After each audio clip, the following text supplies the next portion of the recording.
Muy buenas tardes a todos. Les damos la bienvenida más cordial a esta segunda edición de Conversaciones en la Fundación. Como dijimos hace casi un mes, no es una conversación en la catedral, como la de Mario Vargas Llosa, pero sí en la Fundación Juan March, que nos acoge tan amablemente. Quiero también saludar a los espectadores, a los asistentes que no están físicamente en esta sala, porque nuestro invitado concita tanto interés que tenemos otra sala aquí enfrente llena e incluso la cafetería también de la Fundación. Así que a todos ellos que nos están viendo, digamos, a través de un circuito cerrado de televisión, pues bienvenidos, buenas tardes y muchas gracias por estar ahí. ¿Qué les voy a decir yo ahora a ustedes de Rafael Moneo que ya no sepan? Pues pocas cosas, ¿eh? Porque Moneo nos pertenece a todos. Hemos disfrutado de su arquitectura, de sus creaciones, las hemos usado, las hemos visto, las usamos a diario y hay un cierto orgullo cuando decimos, esto es de Moneo, ¿no? Este es uno de los nuestros. Bueno, pues Rafael Moneo, que no es habitual en encuentros de este tipo, ha accedido a la invitación de la Fundación Juan March por estas conversaciones de viernes y este tudelano de Navarra va a ofrecernos esta tarde pues algunos aspectos seguramente muy poco conocidos de su biografía y de su actividad.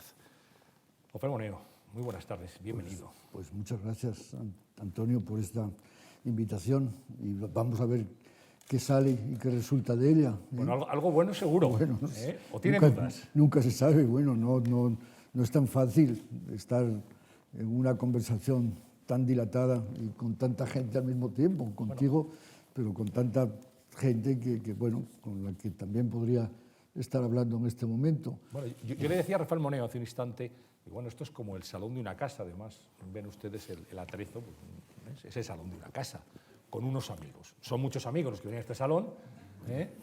Bueno, no hay café para todos, pero bueno, les invitamos a que nos escuchen. No se sabe, no sé por qué, y ya dado en que me gustaría que la conversación se produjese de la manera más espontánea,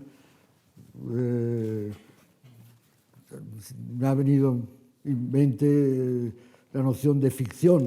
Bueno, es una conversación fingida, es una conversación ahora, no sé, planteada de una manera que no es la que normalmente es una conversación. ¿Cómo vamos a reconducir algo que pertenece a otro tipo de esfera y a otro tipo de ambiente en algo que verdaderamente lo convierta casi en imagen televisiva o cinematográfica para todos los demás? Pero bueno, ese es el primer pensamiento y el primer susto que me ha dado el encontrarme aquí y ahora. Así que, bueno, vamos a intentarlo, si le parece. Bueno, todo el mundo sabe que nació usted en Tudela, en Navarra. Yo quería saber cómo le ha influido su origen navarro y qué recuerdos tiene de Tudela. Bueno, yo creo que el haber nacido en un pueblo pequeño, relativamente pequeño, es una gran fortuna, porque lo que yo recuerdo de mi infancia y de una pequeña ciudad es una sociedad completa, una sociedad en la que todos los estamentos de lo que es la vida compartida y pública aparecían. Y entonces el que realmente unos límites geográficos y unos límites urbanos bien definidos contuviesen la riqueza de esa vida que hacía que más o menos, bueno, pues no digo que pero sí, cabe decir que yo conocía a mucha gente y yo situaba en su lugar preciso a todo el mundo y todas las cosas estaban en su sitio. O sea, en ese sentido, un pueblo pequeño daba lugar a una visión de la sociedad bien organizada o bien estructurada, digamos. Y eso, bueno, me parece que es una... no sé si voy a abusar del término que has utilizado antes, pero esa sensación de pertenecer a un conjunto de gentes con quienes compartías aquel espacio físico, pues creo que es una gran cosa como educación para alguien, ¿no? como educación social, sí. ¿Cómo era de niño, de chaval, Rafael Moneo? Pues bueno, yo creo que inquieto, ¿Curioso? intelectualmente inquieto, curioso, sí. Me atraían, no sé, las figuras de los grandes científicos, algo de lo que eran la condición de los protagonistas de la historia, fuera en las ciencias o fuera en las letras. Siempre me parece que estoy, no sé por qué, pensando en mi niñez más que en mi adolescencia o en mi primerísima juventud. Después, llegado a la primerísima, bueno, yo estudié en un colegio de jesuitas. Tudela no tenía instituto entonces. El colegio de jesuitas era un internado que recogía mucha gente de un ámbito geográfico amplio, de gente hasta Bilbao y Barcelona, alguna gente de Madrid también. Y bueno, el colegio pasó a ser también otro ámbito social bien definido, en el que el fútbol era tan importante. Yo era en ese sentido voluntarioso. Quizás puedo decir que mi hermano Mariano, que venía después de mí, era mucho más hábil en esos juegos físicos. Sacaba tan buenas notas como yo, desde luego, pero también tenía esa facilidad para los ejercicios físicos que yo no tenía tanto y que suplía con voluntad. Sin embargo, era un estudiante bueno, siempre primero, segundo de la clase. Siempre los colegios de jesuitas también estimulaban una cierta competencia que seguramente también ha estado presente en toda mi vida. Y entonces en el colegio me tentaban las letras, la filosofía, las matemáticas, pero como digo, en general sacaba buenas notas en todo. Si soy honrado, debo decirlo así sin pudor alguno. Pero por lo que fuera, sí, las letras me atraían, y la pintura. Había algún pintor en Tudela local con el que teníamos algún contacto y que me inició en la pintura. Y digamos, ese compuesto entre letras y pintura dio enseguida en un estudiante que, no sé, que enseguida entraba en esas iniciativas de la publicación del periódico del colegio, más tarde en una pequeña revista en Tudela que se llamaba Cierzo, de la que hicimos 4 o 5 números, más o menos ya con las inquietudes normales de lo que era la sociedad española en los años. Yo empecé el colegio, yo nací el año 37, terminé el colegio el 54, pues entre los años 52, 53 ya las inquietudes políticas o políticas y las lecturas y todo esto ya eran las que correspondían a alguien que, digamos, intuía ya cómo podían evolucionar las cosas. Entonces, bueno, vamos con la siguiente, ¿no? No, la siguiente, me he extendido demasiado, a lo mejor, era bueno. una curiosidad malsana. ¿En qué puesto jugaba en el equipo de fútbol? Pues defensa, ¿eh? Sí.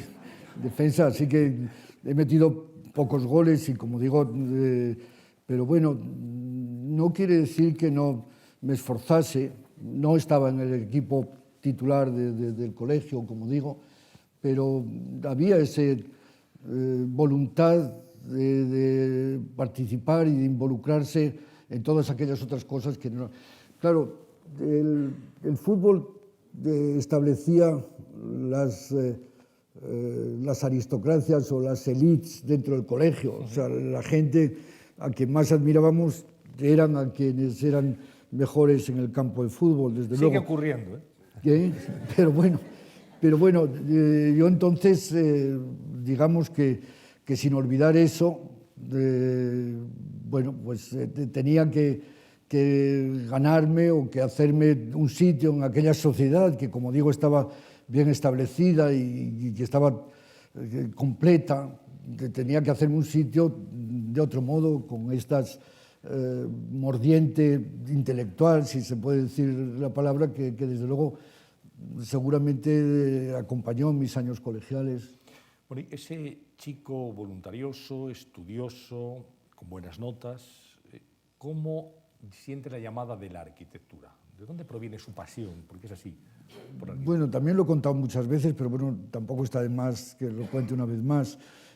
Yo terminé el colegio tentado entre los estudios, digamos, de humanidades, y mi padre era ingeniero industrial y entonces, bueno, él era también aficionado a la arquitectura, pero de una manera, digamos que completamente más que amateur, una persona que entendía que en la construcción cabía un cierto modo de expresión y le gustaba todo lo que estaba o lo que acompañaba a la arquitectura.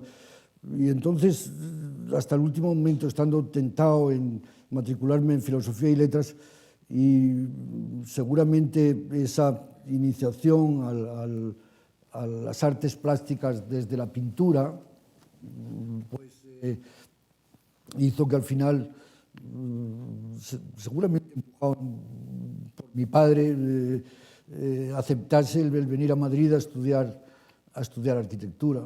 Entonces los estudios de arquitectura eran, no sé, más complejos, pero no lo lamento en absoluto, ¿no? Porque para entrar en arquitectura en aquellos momentos tenías que hacer 2 años de ciencias exactas, más luego los exámenes de dibujo en la escuela, que era donde la gente se atascaba más luego un examen de cálculo. Al final, la gente entraba en una escuela, pues habiendo empleado 6, 7, 8 años, el promedio, yo creo los años en que yo ingresé eran 7, 8 años lo que se tardaba en hacer esos estudios. Pero bueno, los estudios de los 2 cursos de matemáticas que hicimos en ciencias exactas, pues bueno, daba lugar a que la Escuela de Arquitectura no fuese exactamente una escuela técnica, sino que viviese las diferencias que había entonces, más fuertes que ahora seguramente, entre escuelas y universidad. Y los estudiantes de arquitectura teníamos esa sensación de ser universitarios y de vivir algo de lo que, no sé, de lo que te daban realmente las aulas universitarias, las aulas de la Ciudad Universitaria de Madrid en aquellos años. La Facultad de Filosofía y de Ciencias Exactas estaba al final, en el otro lado de lo que era Filosofía y Letras. Nos movíamos hacia Filosofía y Letras. Todavía había alguna asignatura que se tomaba en San Bernardo, la asignatura de Geología, que daba don Maximino Sainz de la Cámara. Y bueno, realmente me encontré estudiando, atendiendo luego a los cursos de dibujo en una academia, tomando algunas lecciones para complementar lo que enseñaban en las aulas de la universidad, en alguna academia. Así que mi vida era de 8 de la mañana a 10 de la noche estudiando. Pero bueno, tuve fortuna y ingresé muy rápidamente, o sea, ingresé en 2 años y bueno, entonces me encontré, tuve suerte también, siempre lo cuento, pero bueno, esto es una que no sé si vale la pena contarlo o no, pero... Vale la pena, seguro. No, pero había una de las asignaturas más difíciles que se llamaba análisis matemático, que si había 200 o 300 personas que se examinaban de esa asignatura, la aprobaban 3 o 4. El profesor de análisis matemático era un profesor que había sido rector de la Universidad todavía de la República en Madrid, que se llamaba don José Barinaga. Y don José Barinaga, el pobre estaba aburrido de nosotros, decía, bueno, ¿qué hago yo aquí dando clases a toda esta gente, desasnando a toda esta gente, contándoles estas cosas? Y los problemas eran problemas que te los enseñaban a hacer en las academias. Entonces ponían 2 o 3 problemas en el examen. Entonces puso un problema que era muy raro, que iba completamente fuera de lo que eran los tipos de problemas que aprendíamos en las academias.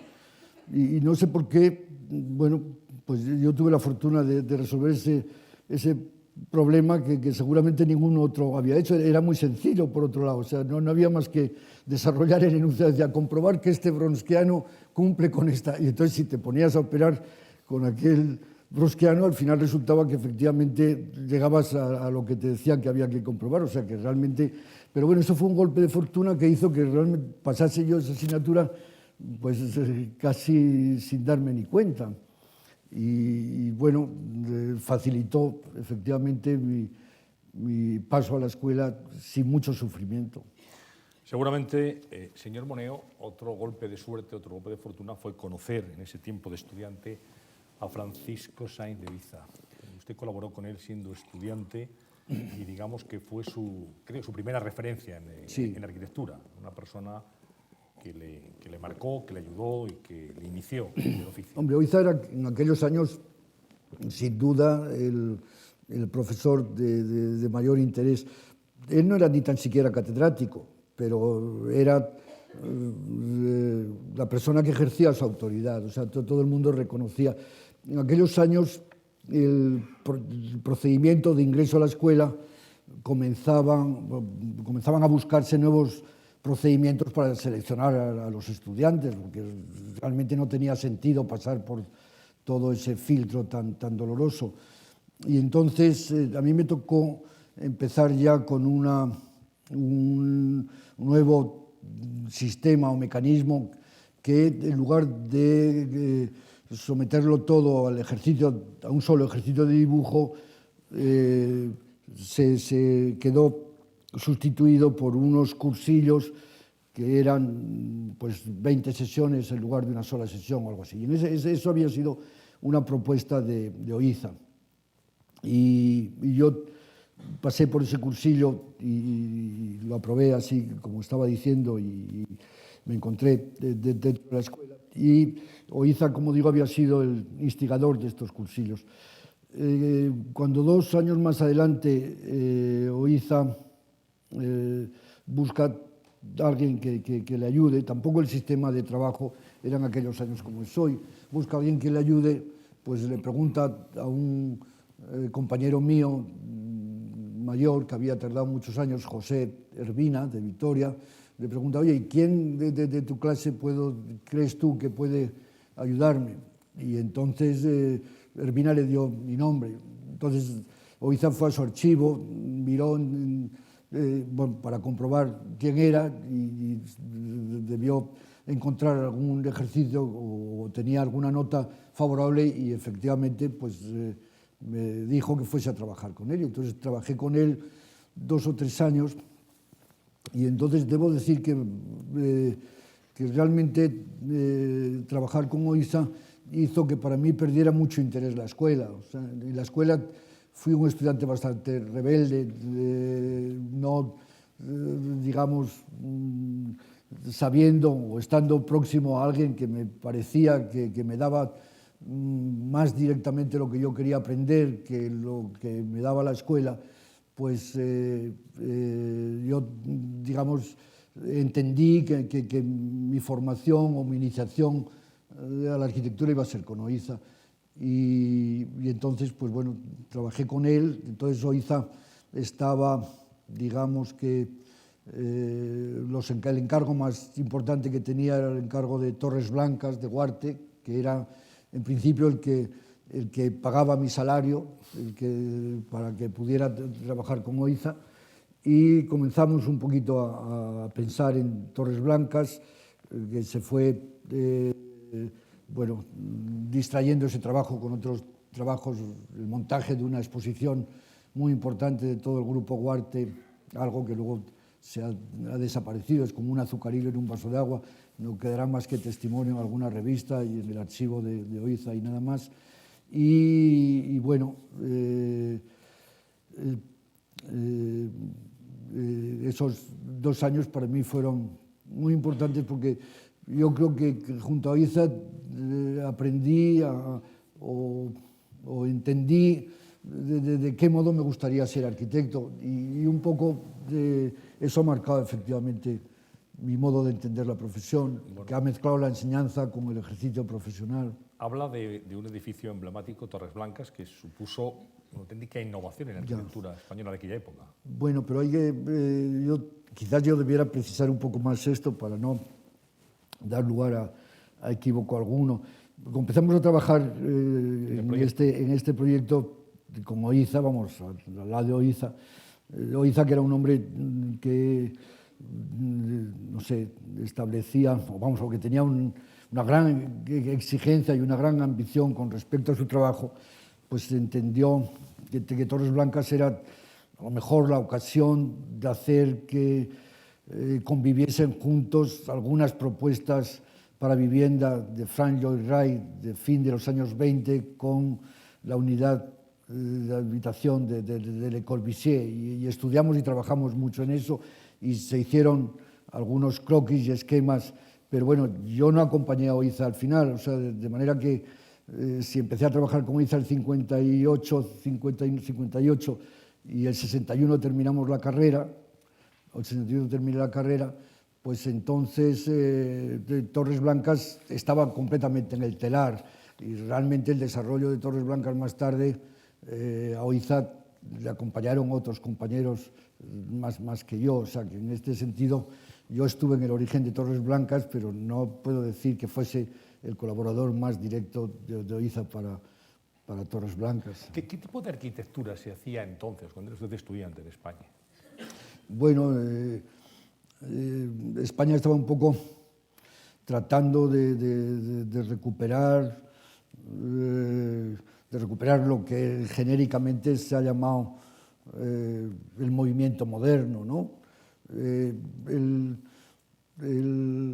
gobierno en aquellos años ya entendía también que era preciso un cambio, y todos los arquitectos de la generación de Oíza, cabe decir que fin de los años 50-60 estaban involucrados ya en lo que era una construcción, cabe decir que iluminada, de Madrid, esa propuesta de lo que serán los llamados poblados dirigidos. O sea, la vivienda era ya una cosa que seguramente el franquismo entendía que tenía interés, y había que proporcionar nuevos barrios a Madrid. Esos nuevos barrios a Madrid, en los que están, pues bueno, todos los arquitectos importantes, Morezún y Corrales, García de Paredes, Vázquez de Castro, Laoz, todos los arquitectos importantes trabajan en esos barrios alrededor de Madrid.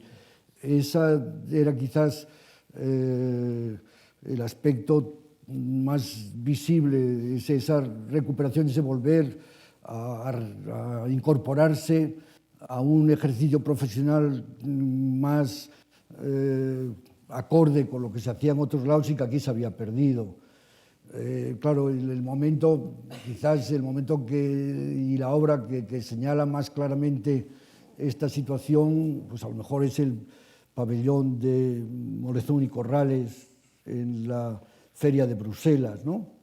Creo que es del año 57, ¿no? Es 57 la Feria de Bruselas, que muestra ya cuánto algunos de esos arquitectos, que no se puede decir que todos esos arquitectos viviesen en la, no sé, no estaban desinformados, estaban informados y hacían todo lo que podían, y el pabellón ese mostraba cuánto arquitectos que después de terminar aquí sus estudios habían ido fuera, volvían y entendían claramente cuál era la dirección hacia la que debían ir. O sea que los años 60, fin de los 50 y los años 60, no hay que ponerlos como años de absoluta oscuridad intelectual en el terreno de la arquitectura. Todavía, si se hiciera un libro con lo que era la arquitectura de los años 50 y 60, saldría un libro sustancioso. O sea, que esa generación de arquitectos que ahora está desapareciendo, inmediatamente anterior a la mía, tenía su valor. Rafael Moneo acaba su carrera de arquitectura en el año 61. 61. Y tiene una etapa de un año algo más de un año en Dinamarca. Sí, bueno, yo me marcho a Dinamarca, también eso a lo mejor no está mal que lo diga. Claro, en aquellos tiempos la figura del arquitecto era muy distinta ahora. Oíza estaba, como recordaba, trabajando en Torres Blancas, y entonces al terminar la carrera parecía que si yo seguía en su estudio prácticamente la condición de pertenecer corporativamente a la misma profesión me daba a mí casi derecho a compartir ese trabajo con él. Entonces yo entendí que no tenía ningún sentido que yo, es decir, si yo me hubiera quedado con Oiza, pues seguramente hubiera creado un cierto problema de conciencia, porque no tenía mucho sentido que yo estuviese al mismo nivel que él, pero él tampoco hubiera podido ser capaz de decir que a un compañero no le daba igual trato. Son de esas cosas un poco absurdas, pero así eran, ¿no? Y entonces yo lo vi muy claro que era así, y entonces el arquitecto, que a través de la información que tenía de revistas, me apetecía más conocer y sentirme próximo a él, era John Utzon, y fui a Dinamarca y trabajé con él algo más de un año. Sí. ¿Cómo fue aquella colaboración con Utzon? Bueno, pues para mí muy grata, porque efectivamente, claro, el viaje entonces era tan distinto. Ahora, yo había salido de España, pues no sé, en el segundo o el tercer año de carrera, un viaje a París, pero ahí se había terminado todo.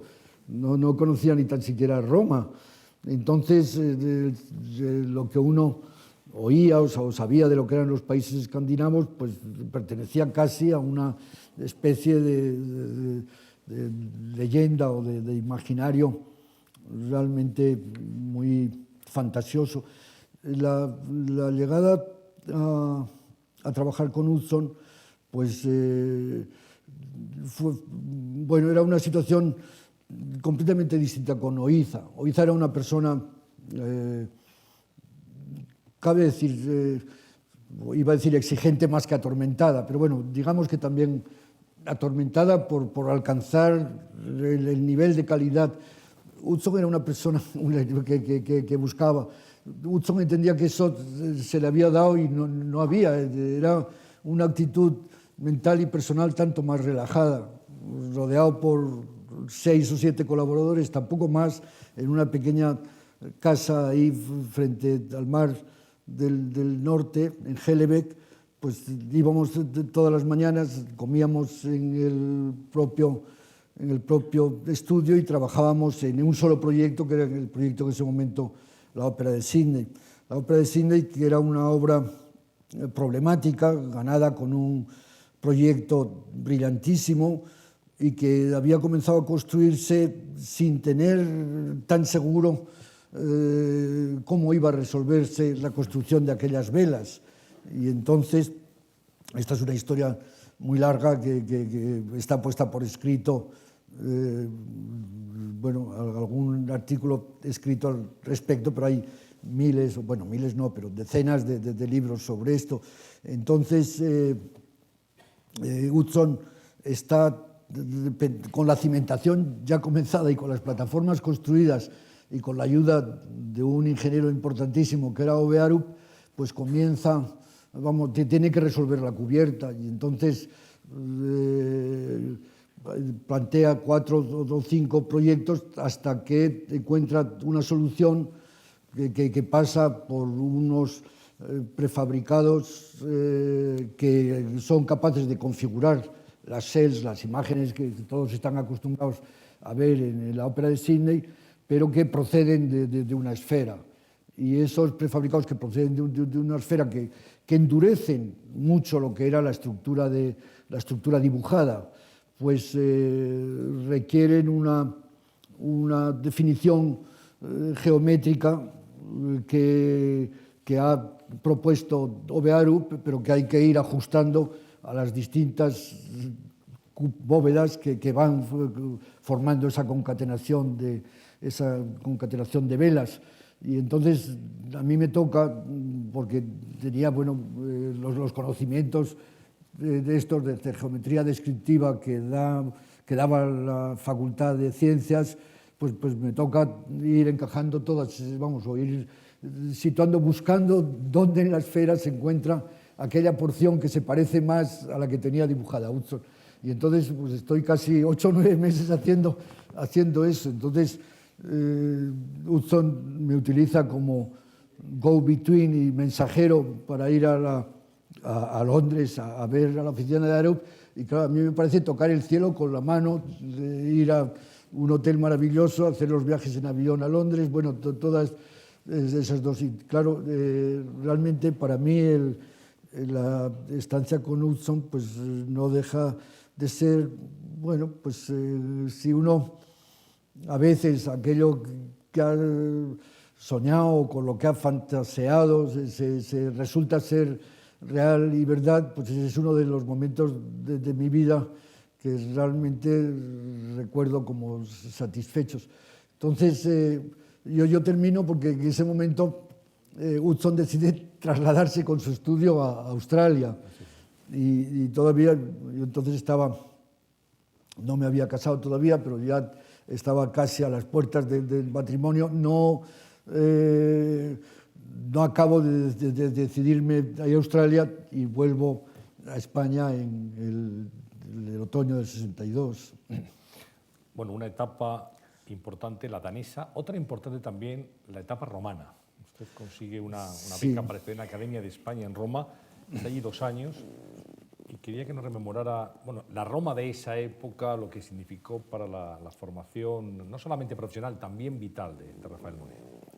Bueno, sí, mucho, porque otra cosa, mucho más hispano, ¿no? O sea, pero bueno, a Roma se accedía a través de un concurso en la Escuela de Arquitectura. Entonces tuvimos que hacer un proyecto que yo veo ahora todavía con cierta benevolencia o con condescendencia o con gusto, dicho así más coloquialmente, que era un edificio de esos temas curiosos, un palacio de comunicaciones en la Plaza del Obradoiro de Santiago de Compostela. Y entonces éramos 7, nos toca ir a 2, a Dionisio Hernández Gil y a mí, y nos vamos a Roma recién casados, Belén y yo, y nos vamos a Roma pasando por Ibiza, Palma de Mallorca, Sicilia, y luego de Sicilia en tren hasta todo esto, en tren y barco. O sea, todavía el barco de Palma de Mallorca a Sicilia eran 2 noches, en unos barcos que todavía eran barcos mussolinianos, eran 2 barcos, el Vulcania y el Saturnia, 2 liners pintados de negro, que habían sido en los años 30 récords de tonelaje, pero que estaban ya completamente, yo creo que ya esos barcos pasaron al desguace inmediatamente después. Bueno, pero esto sí que pertenece al terreno de la anécdota más vulgar, pero bueno, era un poco para que se vea cómo eran esos tiempos, ¿no? La Ibiza que conocimos, donde estuvimos una semana recién casados, no había nadie. O sea, realmente íbamos de Ibiza a San Antonio en un taxi. En San Antonio no había nada construido. De la bahía de Ibiza, ciudad, prácticamente nada. Estaban todavía aquellas letras de museo arqueológico grande. Y, bueno, la llegada a la academia era un ambiente más que hispano, no se puede realmente describir. Es una suerte, porque claro, vivíamos en un palacio venido a menos, con un director, un secretario, conserjes, mayordomos, pero no teníamos literalmente una lira. O sea, nosotros vivimos todo un año sin movernos de Roma, vamos, sin movernos, no ir ni a Ostia tan siquiera, vamos, en el que está. Entonces la vida ya era con 7 u 8 compañeros con los que realmente compartíamos el pan y la sal hasta extremos exagerados. Compañeros que han seguido siendo amigos, vamos, puedo recordar el nombre de todos, claro, naturalmente, Francisco López Hernández, que nos introdujo, bueno, pues a todo este grupo de pintores madrileños, su mujer Isabel Quintanilla, luego otro Agustín de Celis, pintor, luego Blanquer, que era el músico, luego otro escultor que se llamaba Toledo, luego otro pintor, Antonio Zarco y Manuel Alcorro, parece que éramos 7, no más. Y allí, bueno, era se fraguó algo como una pequeña, digamos que si el colegio había dado lugar a sentir lo que es vivir dentro de un grupo social, la Academia de Roma también lo fue. Pero bueno, al margen de los amigos, para mí supuso el entrar en contacto con esa cultura sofisticada italiana, si se quiere un poco demasiado sofisticada, porque hoy conocí, por ejemplo, a Tafuri, pues, que era un par de años mayor que yo, casi, apenas terminada la carrera, casi sin publicar todavía su primer libro, ¿no?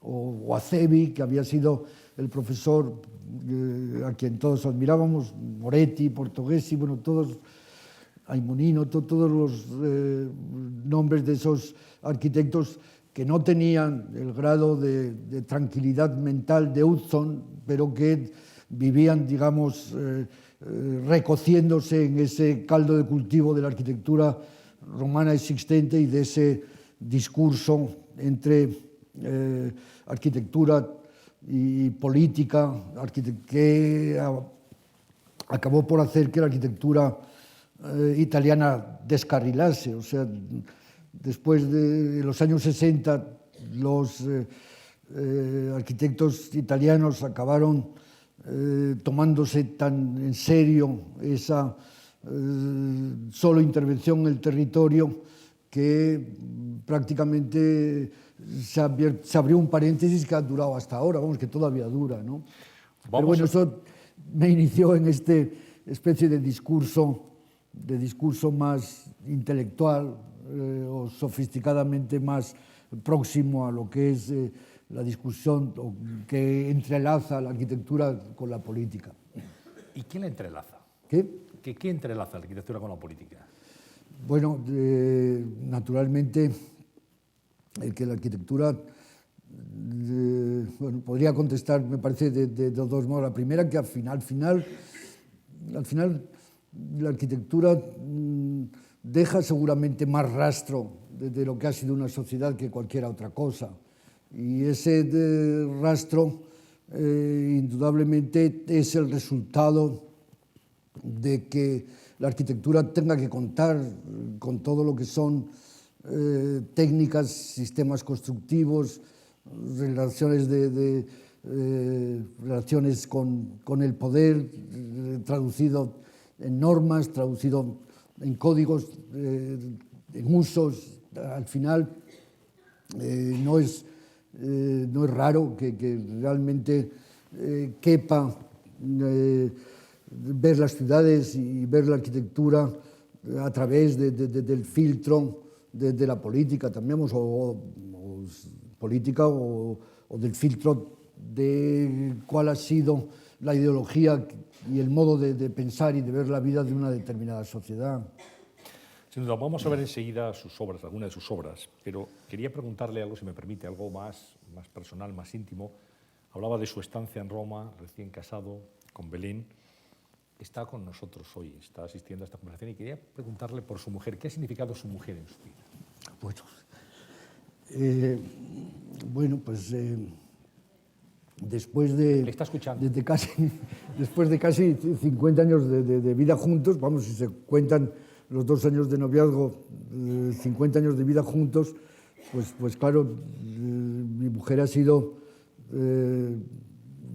fundamental o definitiva y seguro que parte de lo que hoy es mi persona se debe a lo que haya sido su influencia. Puede que yo me haya resistido también a ella en muchos momentos, pero seguro que ha infiltrado mi vida con lo que es su modo de verla. Bueno, ella viene de una familia de arquitectos. Su padre, Luis Feducci, era el arquitecto que construyó el Capitol, y sus hermanos, algunos de sus hermanos han sido arquitectos y hoy son arquitectos, y entonces, bueno, he tenido siempre al lado una persona que ha compartido, no ya entendido, sino compartido conmigo lo que era mi proyecto de vida, y una persona para quien indudablemente, vamos, o cuyo juicio yo valoro, porque de un modo, no se puede decir que solo instintivo, pero bueno, una persona que habiendo estudiado letras, pero sin estudios específicos de arquitectura, sí que considero que tiene un buen entendimiento de lo que la arquitectura es, y no digo que realmente haya directamente colaborado o estado presente en mi trabajo día a día, pero sí que indudablemente para mí su juicio, o valoro su juicio tanto más que el de muchos otros. Y luego, claro, no sé, realmente al final, no sé,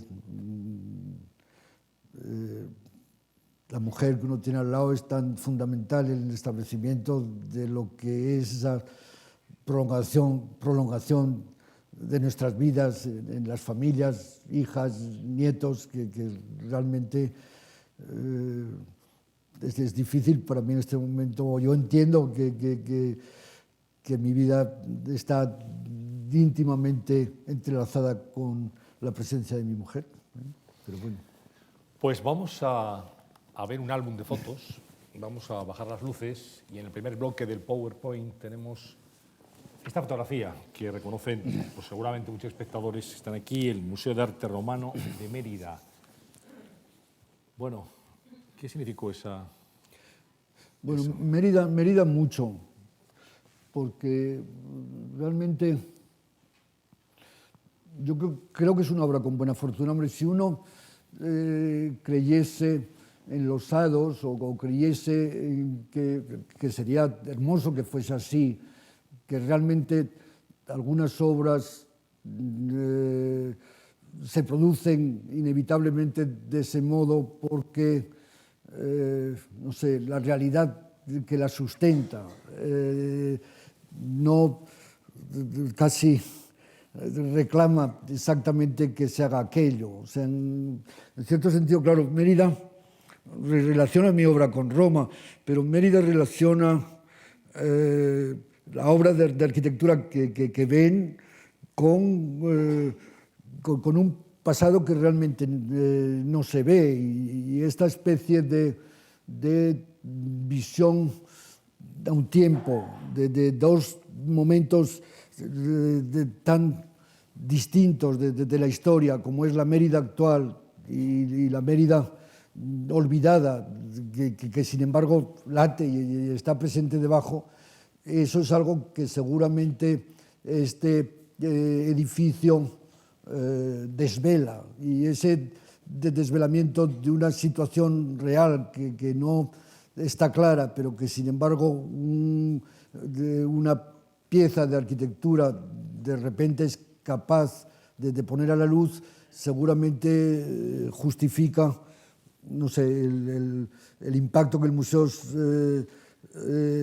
tiene sobre los espectadores, sobre quienes lo visitan, sobre los espectadores, pero también va más allá. No son solo los espectadores, es la ciudad la que seguramente reclamaba eso. Muy distinto al problema del Prado. Sí, ¿no? bueno, es la segunda fotografía, la ampliación del Museo del Prado, que vaya responsabilidad para un arquitecto, ¿no? Encargarse de la ampliación del Museo del Prado. Sí, seguramente, bueno, ha sido una obra muy dura, por no decir dolorosa, muy dura para mí, porque realmente ha durado 6 o 7 años. Yo creo que al final, después de tanta discusión a propósito de cómo debía producirse en términos simplemente de contigüidad la extensión del Prado, la elección, la elección de los Jerónimos como base de la nueva ampliación era acertada, ya que realmente no suponía esa división física en dos ambientes del Prado. Y entonces, si en Mérida cabe decir que a lo mejor el haber aceptado, no sé, inconscientemente esa vocación romana del edificio que se construyese es lo que da vida al proyecto, al edificio. La ampliación del Prado es mucho fruto de una reflexión más disciplinar. O sea, es un proyecto que está más basado en el conocimiento. Se sabe lo que hay que hacer y uno va gobernando de qué modo moverse en los distintos episodios que reclama el Prado. Este quizás hasta cierto punto es de los más sencillos. No sé, el potenciar el claustro dotándole de esa ambigüedad que en este momento uno no sabe bien si es una pieza más del museo o si es un artefacto que capta la luz y que permite que las plantas más bajas no se tengan la sensación de estar en un sótano, o si simplemente estamos, digamos, asistiendo al cumplimiento de una norma de conservación, o si realmente es la piedra angular que estructura de todo el resto de la ampliación, toda esa ambigüedad que hace atractiva esta imagen o que hace atractivo este lugar es más resultado del análisis y del conocimiento que, digamos, de esa, no sé, de esa inmanencia de lo que debiera ser el resultado que hay en Mérida. Bueno, pasamos una página nuevamente del álbum. Ahí estoy con Oiza, claro. Pero ahí estoy con Oiza seguramente en el Prado o en Venecia, ahora no sé, me hace dudar. Pero bueno, es una foto que veo con muchísimo gusto. La siguiente también es una foto que le va... Bueno, esta es una foto un poquito más rebuscada, ¿no? Es una foto de ukelele y es una foto que... Parece un artista de cine. No, pero no, se nos pidió que cada uno apareciésemos con algún, no sé, con algo que realmente amásemos o fuese característico de lo que era nuestro trabajo. Entonces, bueno, yo tengo ahí un vaso griego que proclama efectivamente lo mucho que admiro la cultura y la arquitectura griega, ¿no? Y entonces, bueno, debe perdonárseme una foto como esta. Bueno. La siguiente, señor María, es una foto de celebración. Tiene aquí la copa de champán. Es champán además, no es cava. Ya. Bueno, esa es más como soy ahora, digamos, ¿no? Esa es mi casa, rodeado de libros, con algún mueble que ha diseñado algún amigo. Veo ahí el libro de Renkuljas, un cuadro de un pintor de quienes fueron mis primeros, o unos de mis primeros alumnos en la escuela, de Sigfrido Martín Begué, desgraciadamente muerto. Estoy sentado en un sofá que dibujé para H. Muebles, que era la filial de Guarte, y el champán, que naturalmente me gusta y que me acompaña, pero bueno, seguramente ahí estoy. Nunca bebo solo, realmente. No hace falta que nos lo explique porque lo entendemos perfectamente. En esta casa usted vive desde el año 67. Desde el año ¿En la misma casa? 78, sí. ¿Y no diseñó usted esta casa? ¿Qué? ¿Que no diseñó su casa? No. Bueno, vivimos en una casa del Viso y realmente las intervenciones fueron mínimas, alguna, pero hacer una casa es muy difícil, ¿no? Y para uno mismo todavía más. En cierto modo, una casa uno se obliga a decir demasiadas cosas acerca de sí mismo. Creo que elegir una buena casa aligera esa obligación de autorretratarse con una pieza de arquitectura. No me siento, digamos, no siento ninguna necesidad de haber construido mi propia casa, pero esto también acompañaría lo que es mi visión de la arquitectura, que es una visión más amplia y que realmente engloba todo lo que la arquitectura y las ciudades son y han sido. Y en este sentido, elegir me parece más satisfactorio que realmente diseñar. Sí. Por cierto, que usted no ha sido un arquitecto de hacer muchas casas, muchas viviendas en su carrera. Ha hecho pocas, pero innovadoras. Bueno, algunas he hecho, no sé, aquí en Madrid de vivienda. Bueno, desgraciadamente, la primera casa individual que he construido se ha derribado ya. Era una casa que me encargaron, bueno, pues una persona que trabajaba con los Guarte, Gómez Acebo, y que se construyó en La Moraleja, y que, bueno, al cambiar la ordenanza, pues ha dado pie a que una mayor ocupación del suelo, una vez que Gómez Acebo murió, sus hijos hayan decidido tirarla. Pero bueno, esto es también completamente, entra en el terreno del anecdótico. Casas, aquí he hecho estas casas en el Paseo de La Habana, alguna casa de pisos en Tudela, en Pamplona, he hecho recientemente unas casas en Sabadell. Hemos ganado Manuel Solá Morales y yo un concurso muy importante el año 74-75 en Vitoria, que no se construyó, pero que sin embargo ha sido muy, no sé, muy estudiado y ha servido mucho de referencia para muchas de las cosas que se han hecho después del 75-76. He hecho ahora unas pequeñas torres de vivienda en Zaragoza para un complejo Aragonia. No sé, cuando me ha tocado ir a la escuela, bueno, he hecho las casas del Urumea de San Sebastián, que supone una propuesta tipológica para la construcción en manzana que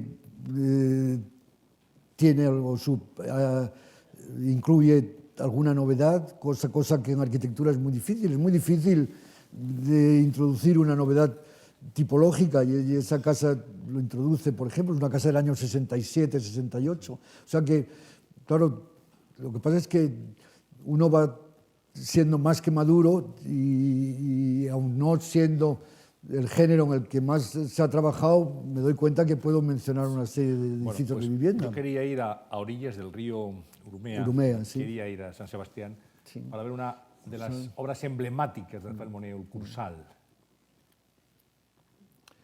Bueno, pues sí, la verdad es que es una obra, para mí, pues es una gran cosa el que las gentes de San Sebastián hoy utilicen tan intensamente un edificio como este, ¿no? Me parece que más de 300 días al año está ocupado el Cursal, pero está ocupado con congresos gastronómicos, mítines políticos, ferias de joyeros, conferencias, conciertos, la quincena musical, el festival de cine. Pero bueno,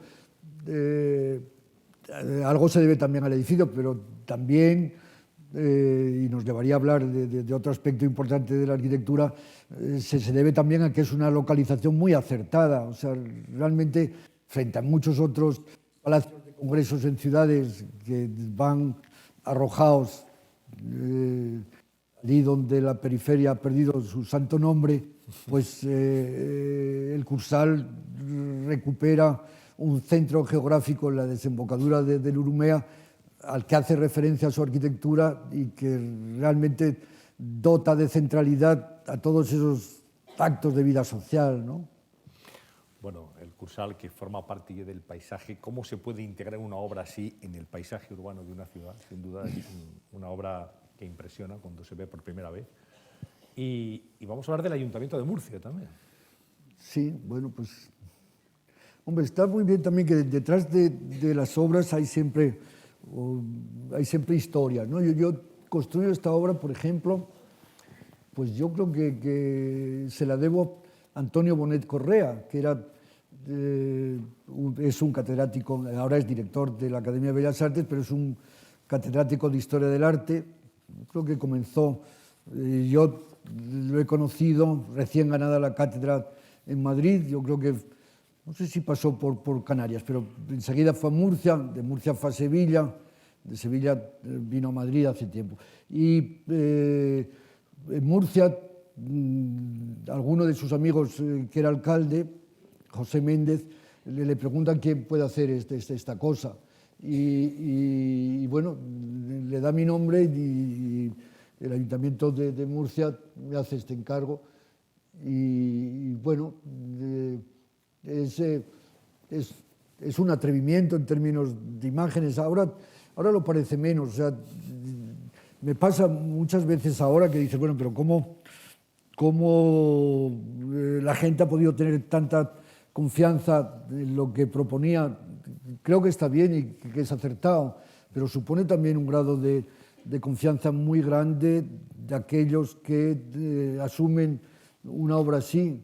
Entonces, bueno, es una obra, para quien no lo conozca, que hace eco o refleja una fachada barroca importantísima que hay en la catedral, que cierra un espacio y que da a toda esa plaza el carácter de una pequeña plaza romana. O sea, realmente, si hay una arquitectura en España que pueda recordar a lo que son algunos ambientes arquitectónicos de ciudades italianas, uno sería este, o el Palacio de Belluga, la Catedral Barroca y ese edificio más abstracto que en cierto modo, no sé, tiene algo de retablo, como también lo tiene la catedral. Todo un hallazgo, desde luego. Sí, bueno. Vamos a cerrar el álbum, volvemos a subir las luces. No tenemos la fotografía, pero está en la mente de todos. Quiero hablar de la estación de Atocha, de Atocha. La estación del AVE. No sé qué tal se lleva usted con el AVE, pero también fue un reto y fueron unos años importantes, lo que supone de modernización. La estación, el tren, lo que significa.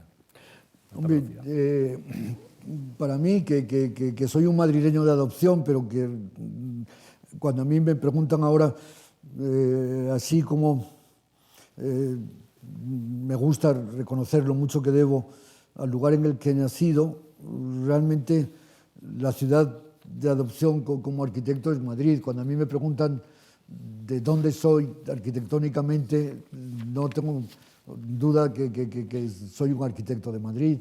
Y entonces el que realmente haber tenido la suerte de trabajar en el Prado y en Atocha, pues me alegra muchísimo. Atocha fue un concurso el año 84, también concursos todos en un cierto momento discutidos. O sea, en ese sentido casi nada se me ha regalado y casi todo ha tenido que pasar por el contraste de opiniones a veces discordantes que solo, no sé, el tiempo ha venido a justificar lo que se hizo. En el caso de Atocha, por ejemplo, si hay alguien en la sala que le gusta la historia de la arquitectura, no estaría de mal que mirase los 5 o 6 proyectos que fuimos invitados a hacer la propuesta de ampliación de la estación de Atocha, porque visto ahora, realmente yo creo que se entendería por qué el jurado se decidió por el nuestro. Creo que los otros no hubieran podido sobrevivir. No tengo ningún reparo en decirlo. Y entonces, bueno, es una suerte, me alegra mucho el haber tenido ocasión de hacer este trabajo en Madrid, porque realmente Atocha está mucho en el corazón de la ciudad. Y si antes decíamos que el Cursal recuperaba ese centro geográfico de una ciudad como San Sebastián, el crecimiento de Madrid también va desplazando el centro de la ciudad de Sol a Atocha, ¿no? Hoy ese crecimiento norte-sur que la castellana inicia y que se pierde más allá del cruzar el Manzanares, pues hace a Atocha un nudo central. Si a todo eso se añade el valor simbólico de su conexión con el resto de todo el territorio de un país como España, pues puede entenderse. Entonces, bueno, también son proyectos que en el fondo, hablábamos un poco, me parece con con Agustín González de Acilo, con quien hablaba antes. Claro, la arquitectura los individuos o los arquitectos hemos personalizado demasiado seguramente la arquitectura en los últimos 15 o 20 años. A mí me gusta pensar en una arquitectura que indudablemente tiene detrás un responsable que dota de forma a un edificio, pero también me gusta esa condición un tanto anónima y autónoma de los edificios, cuya vida es tanto más propia que de los arquitectos que responden de su ejecución. En el caso de Atocha, digo esto porque el caso de Atocha es un proyecto en el que es tan grande y es un proyecto una empresa tan asociada a la administración, al Ministerio de Fomento en su día y ahora, que realmente Adif o Renfe acepta que un arquitecto vaya dirigiendo cómo vayan a ser las cosas, pero yo no tengo ahí todo el poder que los arquitectos tienen en términos contractuales con las propiedades y la ejecución. Digamos que se va haciendo lo que yo digo, pero se va haciendo como según una figura que se llama asistencia técnica, que me hace a mí estar mucho más, mucho más engranado, presente en ese trabajo, pero mucho menos sentirlo como una obra tan propia. Una obra tan propia, en ese sentido, es más el Cursal, una obra más propia que Atocha. Atocha caería más otra vez en el mismo orden de cosas que es el Prado, obras en las que el conocimiento arquitectónico es lo que prevalece. Hay un concepto en la arquitectura de Rafael Moneo, sé que es algo que le preocupa y que está presente en la concepción de sus obras, que es la durabilidad de las obras. Aunque le tiraran una casa, la primera que hizo en La Moraleja, esa duró menos, pero bueno, pero la durabilidad de la arquitectura. Bueno, tradicionalmente ha sido así. O sea, ahora, en los tiempos en que estamos viviendo, parece como si el mundo formal nuevo al que nos estamos acercando los arquitectos reclamase una arquitectura más efímera y una arquitectura más que aceptase más su corta vida, ¿no? Hasta ahora la construcción ha ido asociada a una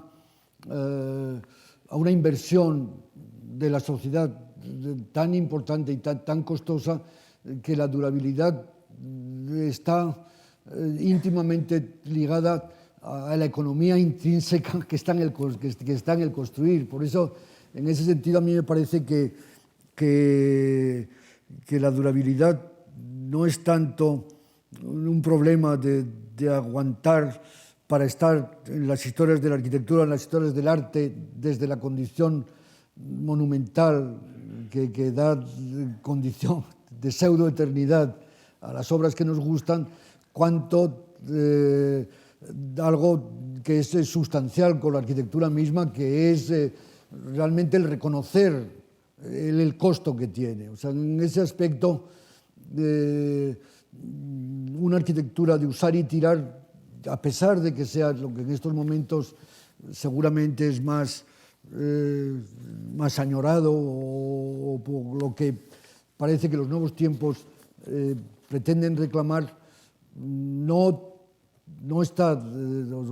concuerda con lo que hasta ahora ha sido la arquitectura, que en la que esta componente de la durabilidad es fundamental.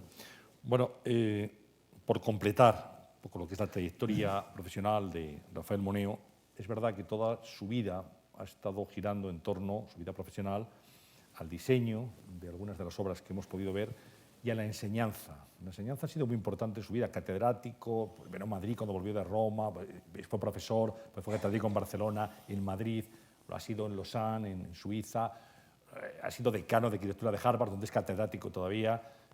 Bueno, digamos la enseñanza. Aquí en este auditorio y en la cafetería sé que hay jóvenes estudiantes de arquitectura. Están ahí. Entonces usted hablaba de cuando usted era estudiante, luego ha sido profesor, catedrático muchos años. ¿Le ha enriquecido esa labor docente a Rafael Moneo? Yo creo que sí. O sea, sin duda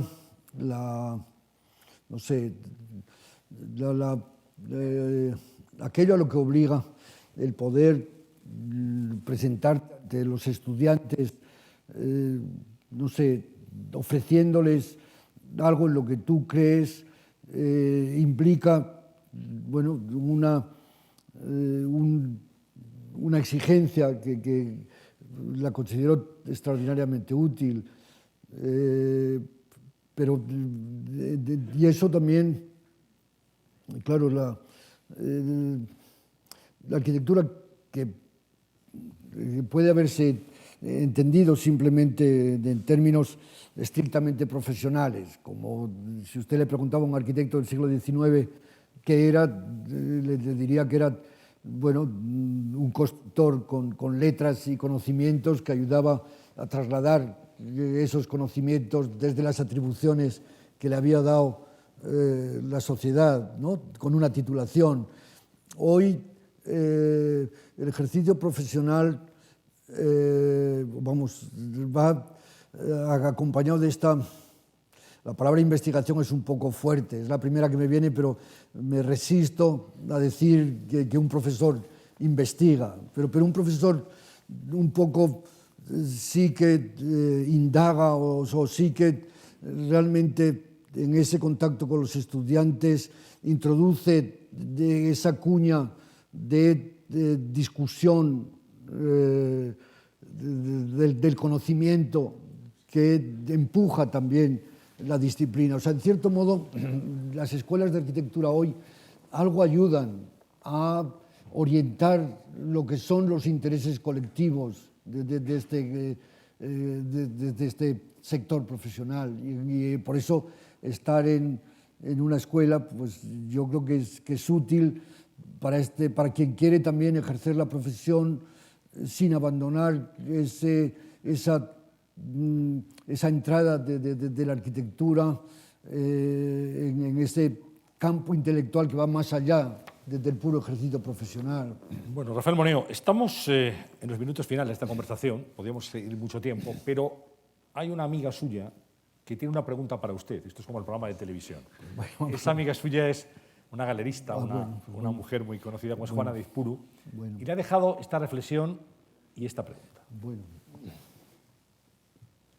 Desde aquí quiero enviarte un mensaje de agradecimiento por la maravillosa experiencia que constituyó para mí nuestro viaje a Houston con motivo de la inauguración del Museo de Arte Contemporáneo de Houston que tú habías construido y que se inauguraba por aquel entonces. Tuve la suerte de conocer la sociedad de Texas, una sociedad fantástica en el sentido de que me admiró por muchas cosas, pero sobre todo por los responsables que se sienten de su país y sobre todo de su ciudad. Es una gente que nunca han sido súbditos, como nosotros. Europa es España, sobre todo países tan antiguos, estamos acostumbrados a ver durante tiempo y tiempo haber sido súbditos, que el rey, el Estado, siempre sea el que resuelva los problemas y el que dé soluciones. Ellos nunca han sido súbditos, han llegado allí como colonos y ellos tenían que resolverse su vida desde hacer escuelas, desde hacer todo. Entonces fue maravilloso comprobar que el museo se había hecho con un cheque que había dado una señora y que le pusiste, por supuesto, allí la gran placa. Y fue una experiencia increíble. La inauguración del museo fue fabulosa, el museo es maravilloso y siempre me acordaré, Rafael, de lo que experimenté cuando pasé por aquel pasadizo que tú habías hecho para conectar el antiguo Museo de Bellas Artes con el Museo de Arte Contemporáneo, que lo habías tenido que hacer enfrente, porque es donde había un solar que ellos compraron. Entonces lo habías conectado por debajo de la avenida y aquella conexión, pues no te dabas cuenta de que era una conexión, porque lo habías hecho con una maravillosa obra de Tyrrell, que también lo has hecho aquí en el Prado. Es un poco repetir aquella solución tan maravillosa. Y luego el Museo de Arte Contemporáneo, espléndido, como no podía ser de otra manera, porque tú ya no es el primer museo que haces, has hecho muchos y todos maravillosos. Ahora te querría hacer una pregunta que realmente son dos preguntas. La situación actual, ¿qué te voy a decir? Que tú no sepas, es realmente caótica, es tristísima. No ya estamos viviendo una pérdida de las ideologías, que eso ocurrió ya en los 2000, ya de ideologías no quedan ni un rastro, sino ahora mismo es que es un lío, todo es confuso, no sabemos dónde es arriba y dónde es abajo, cualquier cosa puede ocurrir. Nos dicen que es que se ha acabado no una época, sino una era, pero la próxima, ¿cómo va a ser? Entonces, yo quería preguntarte, Rafael, ¿tú crees que la arquitectura de alguna manera ha podido ser responsable, ha podido colaborar de alguna manera a este deterioro tan extraordinario que desde los años 70, que fueron maravillosos, ha ido sucediéndose paulatinamente de los 80, en los 90, en los 2000? ¿Tú crees que la arquitectura ha entrado en esta tobogán que nos ha llevado a este hoyo en el que nos encontramos? Y si es así, ¿tú crees que la arquitectura puede colaborar para que salgamos de esta situación tan horrorosa? No cabe duda de que la arquitectura es capaz de condicionar, de orientar la vida de las personas, de los seres humanos, en un sentido o en otro. Entonces, ¿tú crees, Rafael, que podría colaborar la arquitectura a sacarnos a la sociedad, a la humanidad, de este hoyo en el que estamos y que lo malo que tiene sobre todo, que es universal? Y si es así, ¿de qué manera? ¿Los arquitectos os habéis dado cuenta de la responsabilidad que tenéis en este trance tan duro, tan amargo en el que estamos atravesando? Bueno. Ahí está. Yo tengo la sensación de que uno se está examinando toda la vida, porque vamos... Bueno, la primera pregunta creo que habría que contestarle, y no sé por qué. Antes de entrar aquí he pasado por la exposición de Denneka, y entonces, bueno, eso lleva un poco a reflexionar a propósito de por qué las artes visuales abandonan el camino que está en la sala de exposiciones que estamos viendo aquí, y ahora ni las búsquedas abstractas de todos esos folletos y manifiestos que hay en las vitrinas, ni el relato, ese propósito de convertir en episodio épico la vida cotidiana que aparece en las pinturas. ¿Por qué eso no interesa? Realmente la sociedad, más que la sociedad, el mundo en el que vivimos ahora, todos, ¿no? Y al hablar de sociedad uno tendría que hablar a lo mejor de la sociedad española, al hablar del mundo uno tendría que hablar, bueno, pues de todo lo que ocurre, acompañándonos con un nuevo modo de tener que entender y ver la vida y absorber todo lo que las nuevas tecnologías, explotando el conocimiento científico, han puesto en nuestras manos recientemente. Entonces, realmente el rol que en términos de reproducción de imagen y de, digamos, de captación de una imagen,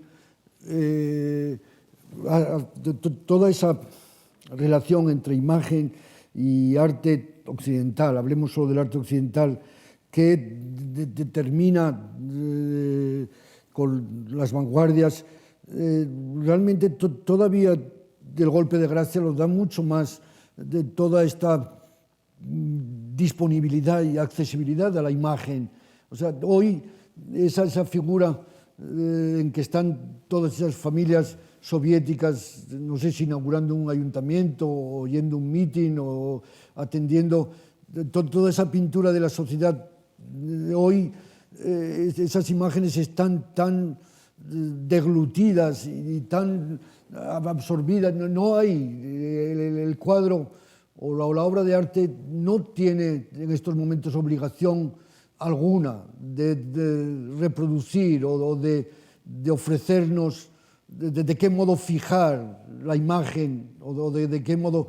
Entonces, este desplazamiento de la obra de arte hacia una obra de arte que abandona las convenciones bidimensionales en la pintura o digamos, gravitatorias en la arquitectura, tiende efectivamente mucho más a presentarse como un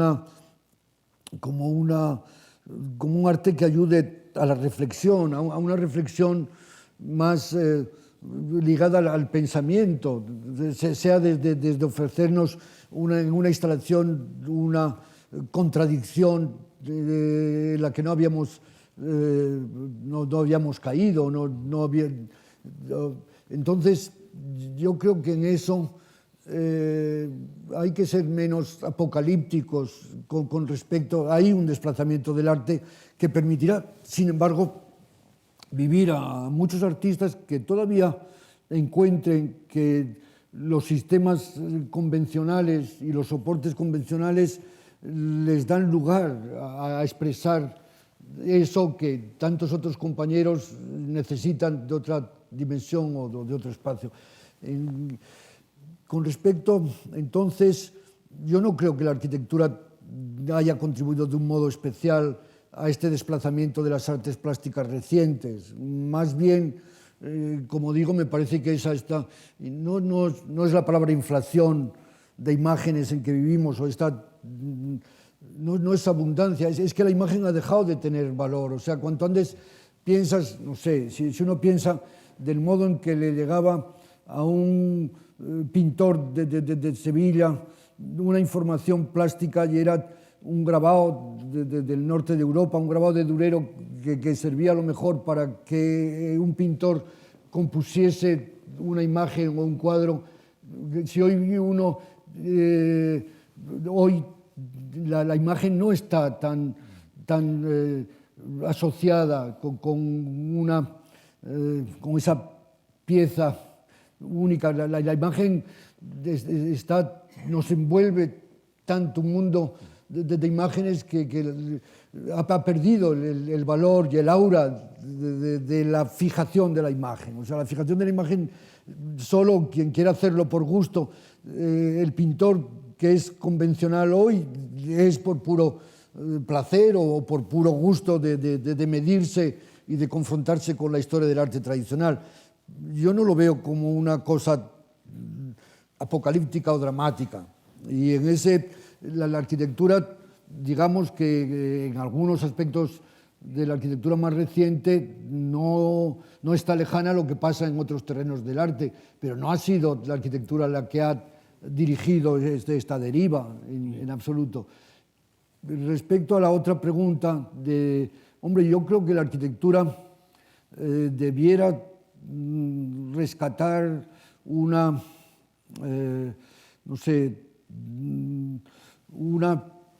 protagonismo en la definición del territorio desde condicionantes más lógicos y desde una racionalidad perdida.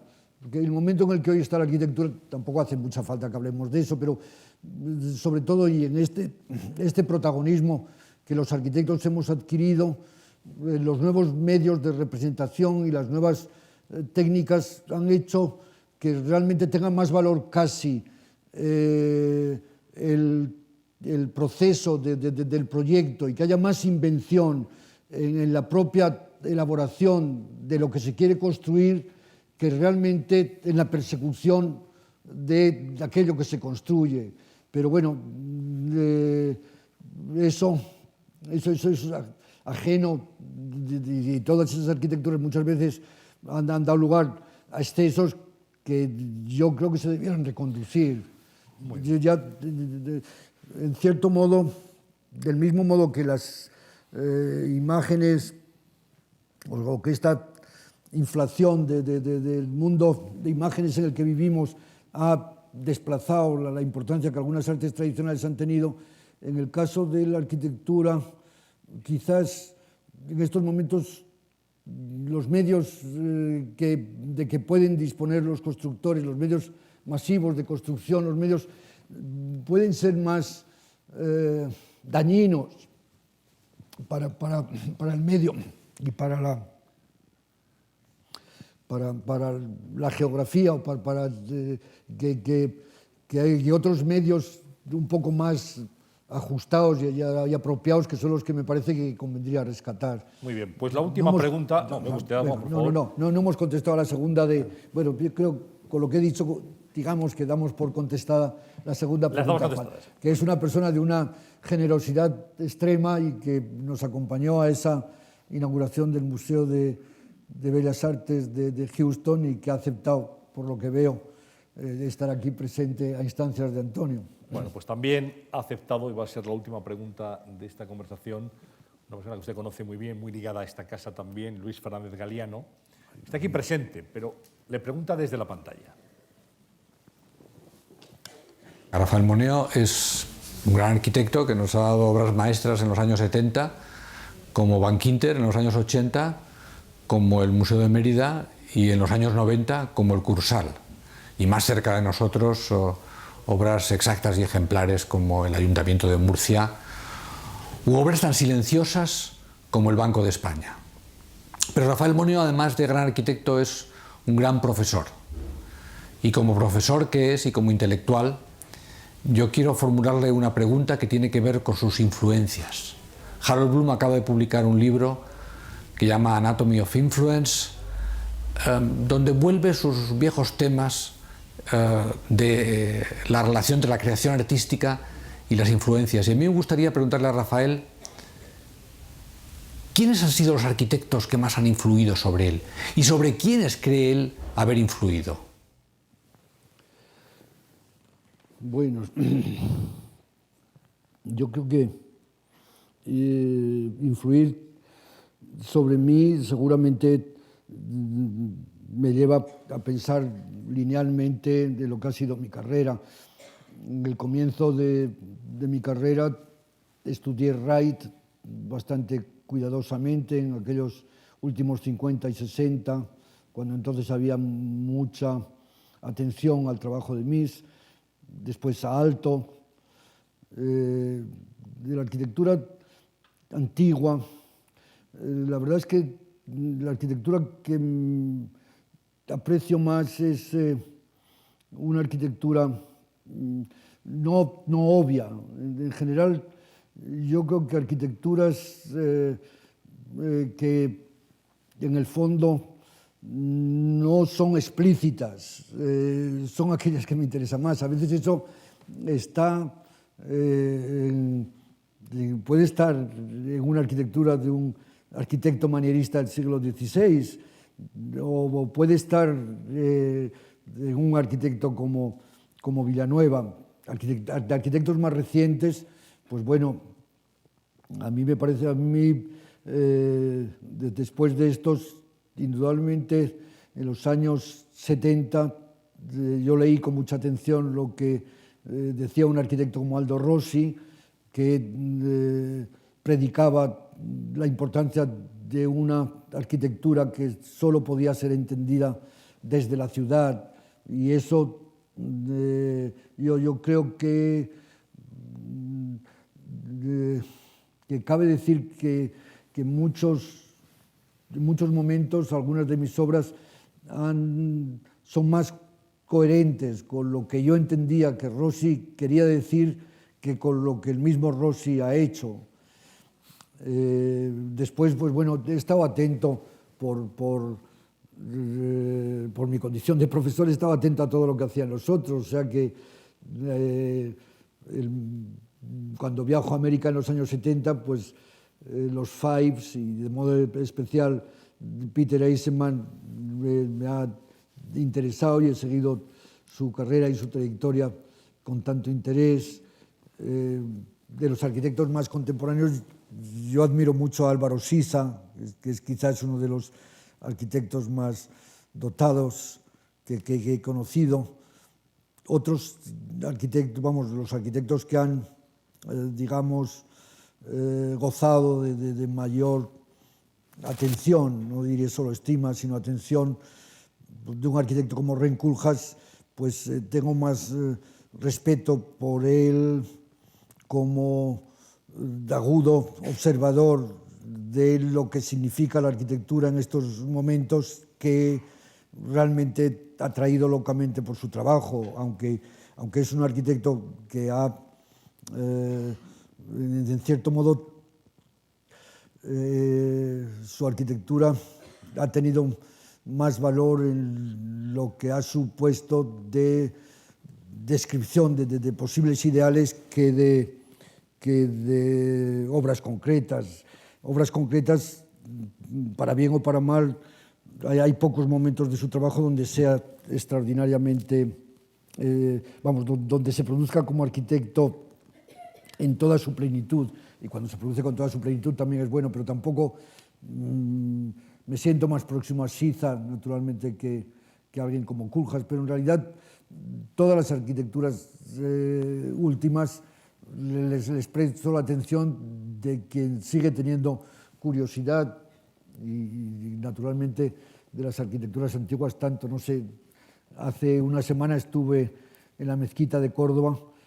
Para mí, hasta cierto punto, la mezquita de Córdoba es el paradigma de lo que yo entiendo que es la arquitectura, que es una arquitectura que en realidad es capaz de reutilizar y de expresarse, digamos que estaba escapando de la palabra reciclando, pero claro, cuando ves que la mezquita tan sabiamente usa todo el acarreo de lo romano y le sirve, sin embargo, y cuando todos los arquitectos que allí intervienen son tan conscientes, para mí es una obra muy difícil de encontrar otra obra tan redonda y que comprenda tantas cosas. A fin de cuentas, el Escorial comprende efectivamente el mundo de Felipe II y el mundo de la Contrarreforma española, pero la mezquita es que es casi toda la historia de España. En cierto modo es tan distinto, pero bueno, esto es al margen. La segunda parte, entonces, realmente no soy hombre de una sola querencia. O sea, realmente hay muchas cosas y muchos arquitectos que me atraen y que me gustan. ¿Y en quién ha influido? ¿En quién creen que ha influido? Bueno, no sé, por el estudio han pasado muchas gentes, a lo mejor un centenar de estudiantes, pero bueno, algunos de los arquitectos importantes hoy en Madrid pues han trabajado en el estudio, como Mansilla y Tuñón, o como, bueno, muchos, la gente que trabajó conmigo en la Escuela de Barcelona, ¿no? de Elías Torres, Villaplana, de tanta gente. Todavía Enrique Miralles fue estudiante mío, no digo que yo haya influido en él en absoluto, pero bueno, que desde luego algo del veneno que consumió su vida, algo contribuía a inocularlo, seguro. Vamos, entonces, pero bueno, yo no querría confundir diciendo esto. Seguro que mi paso por la Escuela de Barcelona permitiría enlazar y poner toda una serie de nombres, pero bueno, ahora tampoco hace al caso. Bueno, pues estamos terminando, Rafael Moneo, y solemos pedirles a nuestros invitados, cuando vienen estas conversaciones, que concluyan con tres propuestas para mejorar la sociedad. Eso se lo decimos antes, es la única pregunta que ellos conocen antes de venir. Pero bueno, esto es la traca ya final. La traca final, es la mascleta. Esto es una traca, no. Es lo único que me ha inquietado estos días, decir, ¿qué voy a decir yo allá si me resisto tanto al utópico? En el fondo, creo que la utopía tiene que ver tanto casi con el mundo presente que, bueno, me asustaría, no me atrevo en absoluto a ofrecer ningún remedio utópico que realmente, bueno, ayude o contribuya a mejorar lo que son las cosas. Afortunadamente no he elegido la política como mi modo de estar en la vida y no me siento con esa obligación de proponer a los demás, sea normas de comportamientos o ideales. Entonces, bueno, esta es una pregunta a la que estoy respondiendo no improvisadamente. No, pero no está respondiendo. No, pero vengo con una respuesta me da un poco vergüenza decirla. No como político, sino como ciudadano y no como desde la utopía, sino desde la realidad. Bien pensado, y no sé también si es algo que viene ya dictado por la edad. A mí me parece que el modo que más podemos influir en la sociedad es portándonos bien con los demás. Primera pregunta, pero comenzando por los más cercanos, por los más próximos. O sea, yo creo que si todos nos levantásemos cada mañana pensando que no un comportamiento solo bondadoso en términos de moral aprendida, sino simplemente pensando que, no sé, que comportándonos educadamente, que siendo capaces de atender a lo que los otros, no sé, esperan, que podamos darlos. Me parece que sería la primera cosa que he producido casi en términos de red social, si cada uno... Sería fantástico. Esta ya sé que es una respuesta escapista y fácil, pero bueno, vaya. Pero es una propuesta. La segunda. La segunda vuelve a ser lo mismo, pero si antes era para los demás, para las gentes, ahora es para las cosas. Y eso también me importa mucho. O sea, hay un momento que si importa el buen trato a los demás, también importa el buen trato a las cosas. El buen trato a las cosas es a los objetos, es a los edificios, es a las ciudades, es al medio. Creo que es urgentísimo hoy. O sea, hoy, y se me ha escapado antes de lo que estaba antes diciendo, esta facilidad con que podemos abordar las obras de infraestructura o que podemos efectivamente trazar una carretera y trazarla, y los constructores y los gestores encantadísimos que de repente hiciéramos una autopista de aquí a Burgos nueva y la podríamos... Todo eso me parece que hay que tener muchísimo cuidado con un medio que es frágil y no, digamos, despilfarrar o tirar. Hay un momento que ese vaso tiene que vivir hasta que se rompa. Claro, ya sé que esto a lo mejor es contradictorio con una teoría económica que diga que el consumo produce el pleno empleo y que más vale que hagamos tabula rasa y comencemos. Pero ese valor intrínseco depositado en las cosas, yo creo que conservarlo tiene valor. Y entonces la tercera. ¿Ve cómo tenía tres? Ya, yo no, pero esto no es improvisado y me ha dado mucho que pensar y me doy cuenta cuánto puede ser lateral y oblicua la respuesta. La tercera también creo en ella, y es que creo que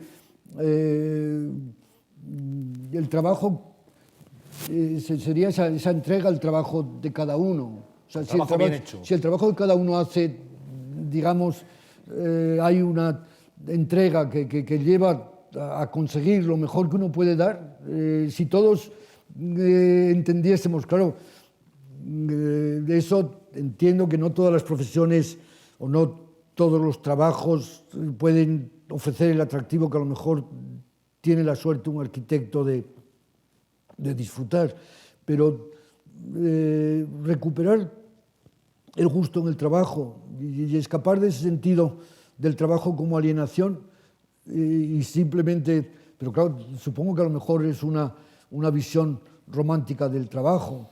Bueno, no es una utopía, pero puede serlo, en cualquier caso. Pero bueno. Bueno, pues llegamos hasta aquí. Decía Rafael Moneo antes de empezar, ¿lo recuerdan? ¿Cómo vamos a estar aquí hablando? ¿Cómo lo vamos a hacer? Y antes le preocupaba también, antes de comenzar la conversación, cómo íbamos a llenar los minutos. Se han llenado con reflexiones lúcidas, inteligentes y de las que podemos aprender. Gracias por toda su obra, por lo que ha hecho, por lo que le falta por hacer. Y gracias también por estar aquí esta tarde-noche en la Fundación Juan March. Bueno, pues muchas gracias. Gracias. Muchas gracias. Muchas gracias.